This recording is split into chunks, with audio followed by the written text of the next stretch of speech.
content, isn't it? Turf content.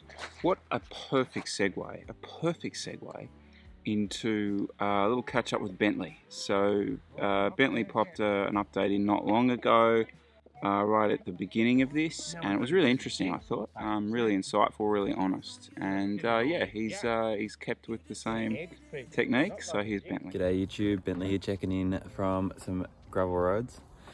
Just out doing a bit of exploring and just thought I'd give you an update on what I've been up to. Now it's sort of a bit clearer that we probably won't be racing till at least September on the road, so that's a long time. So there's really not much point in going really hard and doing intense stuff now. So there's two things I really want to do. First, I want to do rides that I can't do otherwise. Like when we're training for races, you know, I can't go and do a 9-hour exploring ride at 100 watts. It's just doesn't fit in the program. We don't race for 9 hours. And the second thing I want to do is just enjoy riding my bike. So, you know, if it's raining outside and it's freezing, then I just don't want to have to go and ride my bike, you know? It's just no one enjoys that. I have stocked up on a full raffle wardrobe, including long waterproof Nick shoe covers, waterproof gloves, rain jackets. So I'm just going to be big one waterproof thing. So hopefully that helps when you get through the winter. But just on the gravel bike front, I know Chris was a little bit, he took on for a ride and enjoyed it, but he said he wouldn't be getting one. I thought I'd throw my 2 cents in there. I think they are an awesome investment, especially for, I guess in Melbourne it makes sense. I have no idea about riding in Sydney, but there's so many trails that are so easy to get to. Especially with the gravel bike, it's perfect because you can pump the tyres up nice and hard, ride out to the hills. Like the Dandenong Ranges are really great for it. And you can ride with your mates or whatever, and it's rolls as fast as a road bike. It's no worries. And then you get out there, let the tyres down a bit, and enjoy the tracks that your mates and your road bikes. These are just some of the roads that are at our doorstep. Nice gravel track here, and then you can really see it down there. But there's a few tracks that just sort of go off everywhere into the woods. The other thing, I was listening to a podcast. It was Mitch Docker's podcast with Jimmy Whelan, and he was talking about how Michael Woods, when he entered the World Tour peloton, was really bad at descending. You know, he'd come from a running background, and in order to get better, he did two things. He got a descending coach, and he also said getting a gravel bike was one of the best things he did, just in terms of working out the limits of the tyres and bike handling and, you know, all that sort of stuff that you just don't even really think about. So it feels a lot like I'm in private property, so trying not to end up too close to any houses, but also really don't want to go back the way I came. Because update, definitely in private property, heading back along the same trail, and yeah, it's not the easiest trail. Just hit this hole and binned it. Beauty of the gravel though is you don't really hate yourself as much as you do on the road when you crash.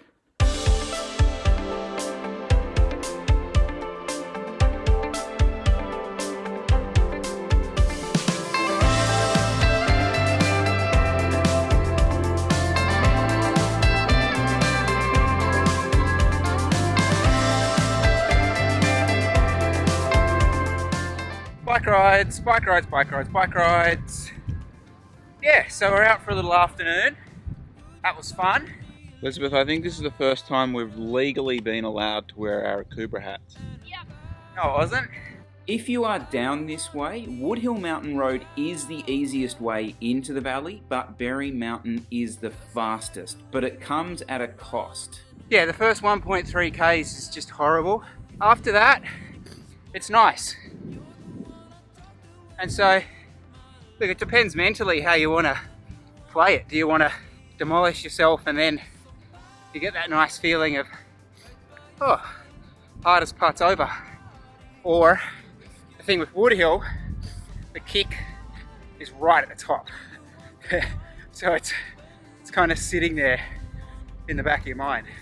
So if you haven't watched this, you won't know it's there, and then you're fine. Here I am whinging about climbing up Berry Mountain.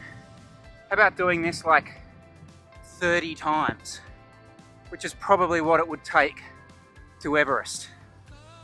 Hopefully some of you guys saw Jay's attempt. I'll call it attempt at this stage, to keep you in suspense. But he filed a little report for us. Let's check it out.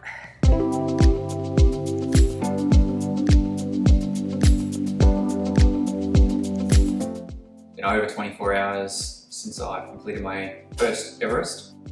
Rounding it up, I really had fun with it.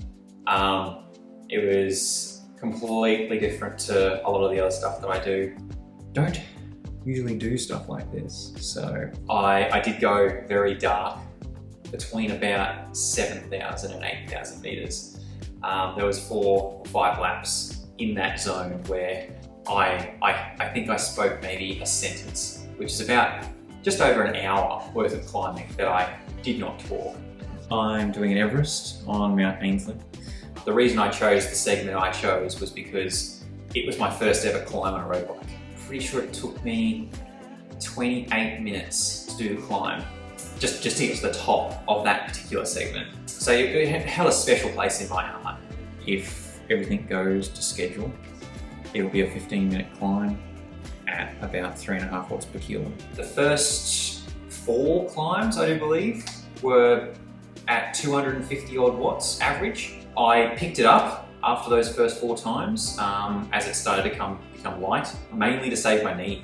I don't have any spare cassettes, so I've got my 1129 cassette. There's a couple of sections for about 2 or 3 minutes at Ainsley where it's above 10%, which at endurance pace with a 36.29, I was doing 55 RPM. So I upped the pace to about 280 watts, which allowed me to, I think I was spinning 60 to 65 RPM, and I was alternating each lap. I was doing 65 in the saddle for the pinch, then the next lap I was doing out of the saddle, just to keep the weight out of the knees. Yeah, so next time I'll definitely be using 34. In terms of food, like I said, I've done no gels. I didn't want to do any gels. Unlike most of my riding, I do not plan to have gels. Maybe a brownie. She did make the point before that it's the only reason you're doing this so you can eat more brownie. What other reason? Managed to get through till, I think it was halfway through that dark period where I finally broke and I had a gel, and got me through to those last 3 or 4 laps. And then I had another gel, only with 35 milligrams of caffeine. I lasted pretty much 10 hours without gels. I had 3 servings of brownie. I had 5 bars. It was the first time in 5 years that I've had a bar on the bike. Maybe 5 slices of Turkish pizza as well. And in my bottles, I just had some electrolytes. I tend to sweat a lot. My jersey was covered in salt by the end of the day. So I just wanted to keep on top of the salts in the system so that I could prevent cramps. I'll be using my Protein Aero jersey. That's the plum one that you see Chris riding around in. Wore the Aero jersey, didn't have an issue with it at all. Really comfortable. And I mean, once again, if it's saving you 4 seconds a lap, 4 seconds times 40, it's a lot. So I've put the Bora WTOs on there, 40 mils. I've got them tubeless. They've got 50 PSI in the rear and 45 in the front. 50 PSI in my tires, tubeless. It's a lifesaver. Super comfortable, especially when you're doing super long distance stuff like that.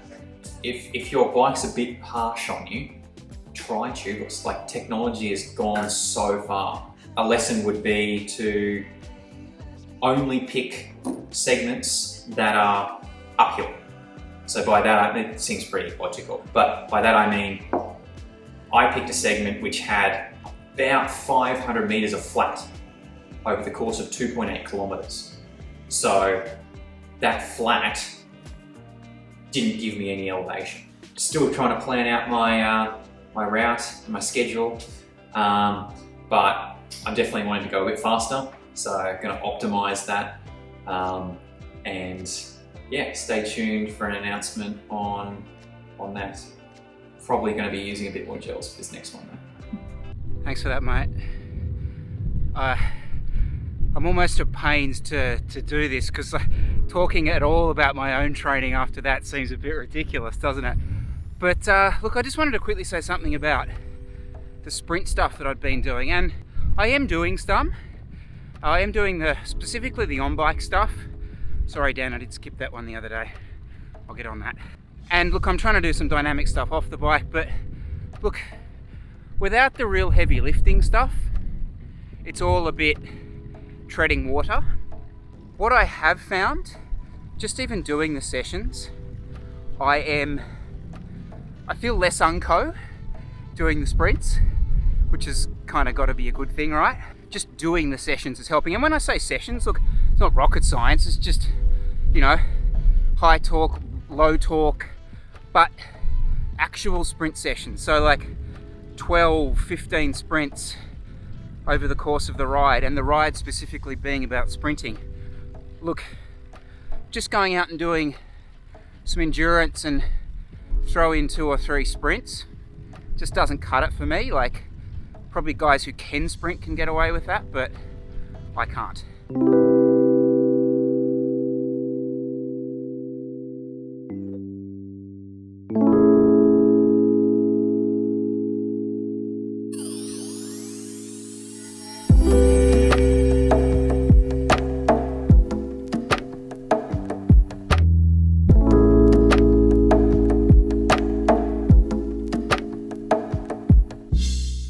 So I was down at the bike path with Catherine and Kira and Elizabeth. Something I've been thinking about a bit lately, but I just can't help but be super positive about like the possibilities and the opportunities for cycling as we come through this. There's clearly so many people out on bikes who, let's be honest, probably don't look like they've been on bikes for a long period of time. And what is like friggin' awesome about that is they are out experiencing just how good and healthy and fun this is. I suppose the challenge now, this is for you, for me, people with vested interests in cycling, and just people passionate about the sport. How do we hook them? Do you know? Because what's so cool at the moment is they're out as a family. Like, you've got every generation right there. Right there. How do we get them? My easy answer is Oz Cycling, but that's a rant for a different day. Why don't we all pick one of those people? You probably know one who's suddenly just got on a bike and started to ride it because there's nothing else to do. Why don't we pick one person each and keep them in the sport? I don't know, it's just an idea. I've got an idea who mine would be. Ooh, I won't out them yet. I'll surprise them. Super positive about the team as well. Guys are so motivated. It's friggin' awesome. And it's infectious actually. So pretty pumped about it.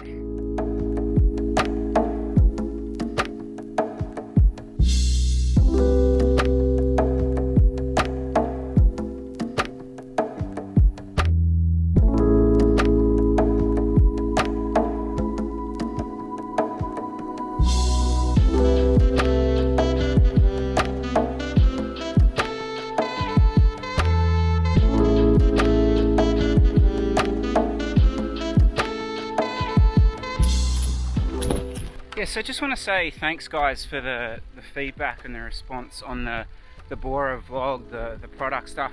Obviously with the product stuff, I'm trying to approach it differently this year, and I really hope there's a bit more value in it for you. I realized kind of last year I got a little bit magazine-y, and I don't want to make this I never want to make this channel that. Well, that's funny though. I think I mentioned this in a vlog a while ago, but like, it's interesting when you look at the analytics though. Like, if you actually do want to grow a YouTube channel, if anyone wants to do it, it's all about magazine-y reviews. That's the way to do it. So get into it if that's what you want. I don't find it particularly creatively very interesting, though doing it with the team and approaching it like that, I really enjoy. And so, you know, we'll pick and choose products as the year goes on, pigeons, to do that with. And otherwise, I'll just talk about stuff in the dailies and we'll chat about it, okay? Oh, I think that's me done. Tell you guys. Man. Thanks guys, really appreciate it. If you got any more feedback on stuff you'd like us to talk about review-wise, send it our way. And yeah, having fun guys, I'm having fun. I'm really hoping you're enjoying what we're putting out at the moment. So yeah, Keep the positive vibes going, hey? All right, talk to you soon.